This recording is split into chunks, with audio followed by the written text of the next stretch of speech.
Sveiki, šiandien sveikinamės iš Bikernieko trasos, tai visą sezoną laukiam tos akimirkos, kada atvažiuosim į čia, išbandysim tą Drift Masterių nepilną konfiguraciją, tai tenka šiek tiek nusivilti atvažiavus, nes aišku tikėjomės važiuoti ant sausos dangos ir pilnai pasimėgo drifto teikiamais malonumais, bet panašu, kad varžysimės tropiniam sąlygom, vėjo gūsiai apie 18-12 metrų per sekundę, tai galite įsivaizduoti. Čia čia darosi, palapinė skraido, lietus lyja, tai nelyja, ant trasos pilna balų, tai čia ir yra turbūt visas tas sunkumas šiandienos, kad reikia apvažiuoti balas arba neprarasti slydimo ir greičio įšokus į tą akvaplanį. Žodžiu, tikrai sudėtinga.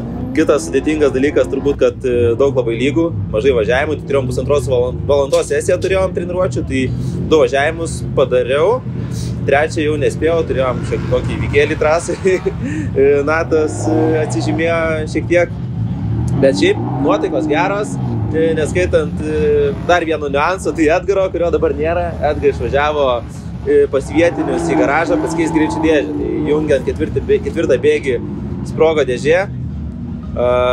Bet laiko iki kitos sesijos turim praktiškai 3 valandas, tai spės tikrai drąsiai pasikeisti viską, grįš ir antrą sesiją tikimės dar gauti bent po vieną važiavimą pasibandymui ir lauks tada jau kvalifikacija. Turim 29 pilotus Lietuvos semipro lygoje, kurie šiandieną varžosi, bet pateks į porinius tik tai 16. Ir poriniai vyks naktį, tamsoji, tai vėlgi bus reikalų. Žodžiu, etapas pilnas iššūkių, kažkokiais būdais mėginsim išgyventi, palinkėkit sėkmės.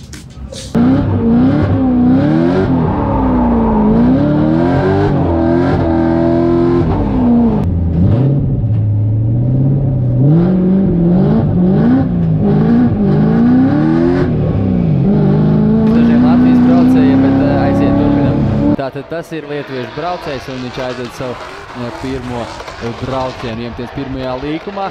Redzēsim, kā viņam izdosies salikt šo te taisnīti kopā. Un te neliela korekcija pārmetienā tiek diezgan plati līdz pat kerbam un nedaudz nobīstās arī no šīs sienas pēdējā pārmetienā. Neliela korekcija un te vēl nedaudz jāpiebrauc tuvāk ārmalā esošai sienai. Tas arī izdodas un ļoti skaisti noslēdz savu braucienu Ignars Klimavičus. Nissan 206. Starp citu šodien aizvadīts Nissan 206 Megamīts bija tepat trīniekos 333 trasē, kurās arosās ļoti daudz tieši šāda veida Nissan un tur arī šajos trakajos laikapstākļos satikās ļoti daudz Nissan īpašnieki. Nu, bet tagad redzam trasē vienu no lietuviešu braucējiem un Nissan. Viņš sagriežās pirms pēdējā līkuma un pamatīgi kļūda un tie noteikti ir 0 punkti viņam pirmajā braucienā. Tā kā neatliek nekas cits kā savākties uz otro braucienu. Jā, tas bija...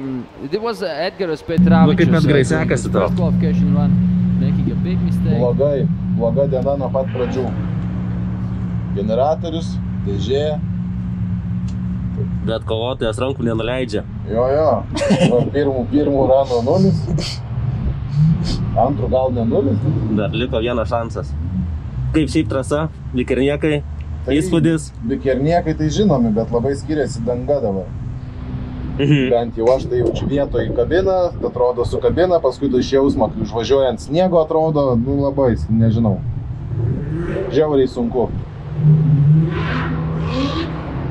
Toks oras, tokios ir nuotaikos, kaip tu seka, ne? Nu jo. Nieko, Ignas pavarys, bus gerai, ne? Aš per tą laiką susikrausiu daiktus, kol Ignas dar važiuos. Vienintelis stimulas man važiuoti ir stengtis, kad nereiktų daiktų krauti. Ai ne, tai tada nekrausiu, tai lauksiu, kol Ignas važiuos.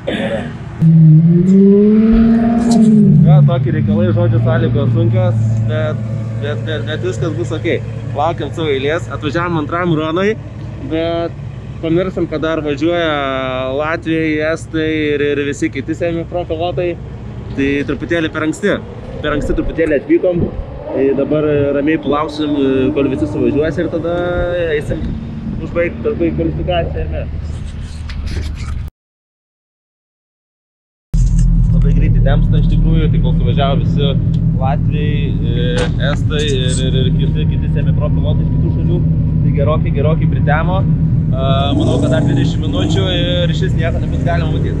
Geras dalykas tas, kad šitoje vietoje padėjo man bičiulis Gediminas iš Hardman Vehicle Systems ir parūpino štai tokį lazeriuką. Tai iš karto užsidėjau tą lazerį, tikiuosi viskas laikys, nieks nenukris, nes jisai pridėtas prie magnetų, gan tvirtai laikosi ir lengvai nusiema, tai viskas čiki. Edgaras susikaupęs irgi laukia. Ryžtas didžiulis. Edgaras nusiteikęs. Man atrodo, kol sulauksim važiavimų sutems. Jau dabar beveik tams. Nu, lemba tai gerai. Man atrodo, išgelbės. Dar ten trasoj stulpus stato. Tai gal tos stulpus sustatys, gal ten viskas gerai bus. Čia negalima gerai, čia fiziškai neįmanoma. Privalo. Viskas bus gerai, žodžiu. Viskas bus gerai. Laukiam savo važiavimų. Ačiū Gedai už lazerius. Tikimės jie padės, nenukentės. Parvešiu tau namo jie sveikus.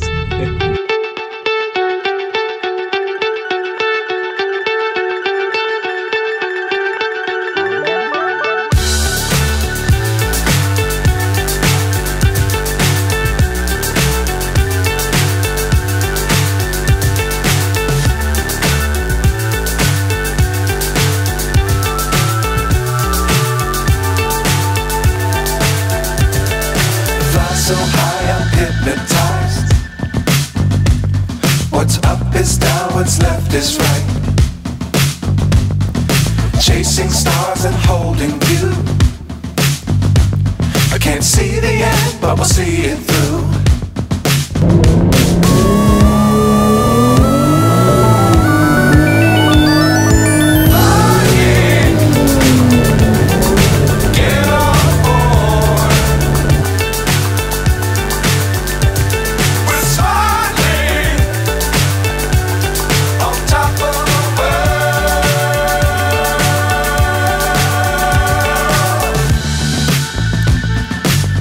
Times don't fly too high. Be sure to keep the ground in sight. Fly forever if you keep it tight.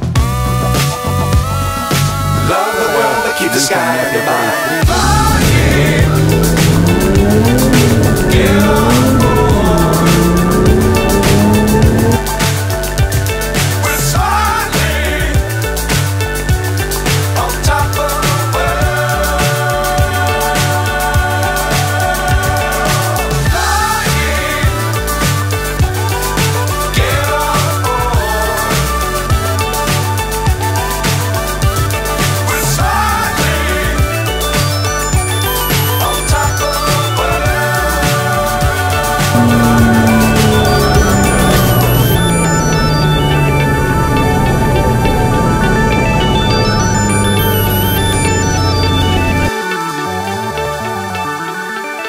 Šiandien jau yra sekmadienis, tai viena diena po varžybų. Atvažiavom susirinkti tralus, susirinkti daiktus ir keliausim namo. Na, prieš tai, aišku, norisi trumpai reziumuoti vakar dieną. Labai sunkios sąlygos, bet kai atėjo laikas jau važiuoti kvalifikaciją, tai organizatoriai pasirūpino tos balos baisiausias išsiurbimu. Išsirbė balą, dingo akvaplaningas, jau buvo galima lengviau sujungti trasą, tai kas šiek tiek nuramino. Kvalifikaciją suvažiuoti man sekėsi gan neblogai. Aišku, tų treniruočių nors ir nebuvo daug, bet kvalifikavomės 4 vietoje su 76 taškais. Edgaras turėjo šiokių tokių sunkumų ir kvalifikacijos nepraėjo dėja. Nu, po jos jau laukė... O po kvalifikacijos jau laukė porniai važiavimai, tai top 16 formatas buvo, susitikau su Laurinu ir Čikoniu iš Side Drift komandos. Buvo žiauriai sunku. Iš pradžių kaip mašina ir atsisigavo mažiau šlapiai dangai, bet kai atėjo eilė mūsų porniam važiavimam, trasa visiškai išdžiuvo, matėsi jau dūmai trasoj pilnai, kai vyksta žmonės, kai šildėsi padangas, kiti pilotai matėsi, kad trasa tiesiog sausa, danga kardinaliai pasikeitus, aš ant sausos dangos nebuvau važiavęs ir net nesivaizduoju, kaip nusireguliuoti mašiną. Tai šiokia tokia panika buvo, daug lakstymo prieš pat išvažiavimą, prisipučiau daug slėgio į ratus galinius, kad nebūtų bairių ir kad tikrai išvažiuočiau trasą, daslyščiau ir sujungčiau viską. Ir važiavome eilę laukti starto savo. nuvažiavus į startą, pradėjo ledukais lyt, trasa sušlapo, nežinau, turbūt per 5 minutės arba per 2 minutės ten, ko laukiam, pilnumoj trasa sušlapo ir nebebuvo įmanoma nuskaityti dangos. Vėl buvo viskas šlapia, pas mane ratose buvo pilna oro, neturėjau kaip nusileisti slėgį. Nu, žodžiu, pilna reikalų. Bandėm kažkaip tik gelbėtis, bandėm išgyventi. Atvažiavus į pirmą posūkį, pasirodė kiek per slidu, gal per daug slėgio biški buvo. Įčiutį sulaikiau trasoje, užsikampavau taip stiprokai, sakyčiau, gal ančiaisi buvo važiavimas mano buvo. Nesu tikras, gal net ir ratą ar du išleidau ant užkerbo, tai kas visiškai mano važiavimą būtų vertinama 0. Kažkaip tenais įsigelbėjau toj vietoj, žodžiu, išvažiavau tą trasą, o važiuodamas iš paskos užsidariau šiek tiek į vidų pirmam važiavime, pirmam posūkyje ir ant galinio lanko. Nesitikėjau, kad Laurynas susistabdys taip stipriai vienoj vietoj prieš persimetimą. Neįvertinau, nepalikau galimybės, vėlgi mano turbūt klaida gaunasi iš toj vietoj, nepalikau erdvės persimetimui, turėjom kontaktą. Ačiū Dievui, kaip sakant, viskas gerai. Lauryno mašina lygtis liko sveika, sakė. Maniškė krešbaras, ten šakė, gal kokia bus palinkus, bet nu, taip jau yra driftė, tai būna, ypatingai kaip sudėtingos tokios sąlygos, jau sunku viską ir padaryti taip, kaip norėtus. Bet kokiu atveju buvo labai smagi patirtis, smagi trasa, labai norim čia sugrįžti ir vėl, tik tikimės geresnių orų, nes tiesiog, Bikerniekai savo vaibelį turi. Savo vaibelį jie turi, tai tikimės, kad mes čia dar pasimatysim. Ir dėkui visiems, kad žiūrėjote. Ačiū už palaikymą, ačiū rėmėjam, ačiū, kad prisidedat. Ačiū Stokeriui, už Valvaliną alyvą kokybišką. Jų daro servisui, kad prideda rankas varžybų metu, padeda pasiruošti mašinas. Autovilsam už ratus, Ignerai už transportą į Bikerniekus. Ir visiems, kas prisidėjo, taip pat dar ir Gediminui už lazerius, nes be lazerių tai iš vis būčiau turbūt nedavažiavęs, net ir į kvalifikaciją. Tai dėkui Gediminai, dėkui Hardman kolektyvui ir ką, spaudžiam like, subscribe ir tikimės, kad čia dar ne paskutinis video šiais metais ir sugalvosim, ką jau parodyti. Iki.